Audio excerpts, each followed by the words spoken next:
Olá pessoal, hoje eu vou ensinar a fazer esse leite aqui para sua boneca de 2 modos. Então vamos lá.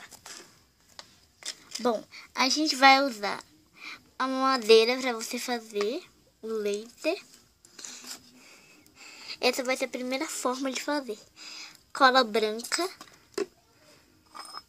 e água. Então vamos lá.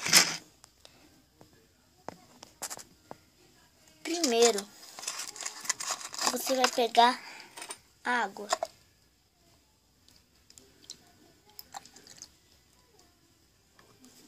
E depois a cola.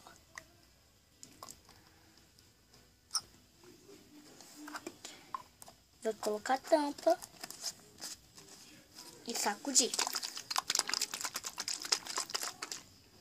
E pronto, formou um leitinho para você dar para sua boneca.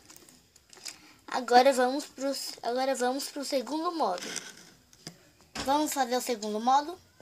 A gente vai precisar de uma madeira, água e creme.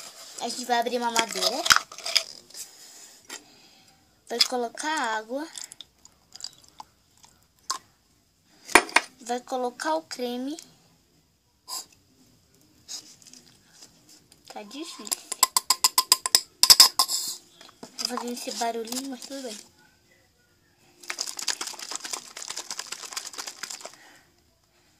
E é isso.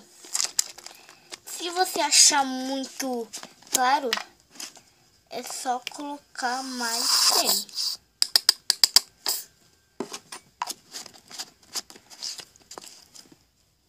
E sacudir. E foi isso, gente. A gente já fez 2 modos. O de creme e o de cola branca, né?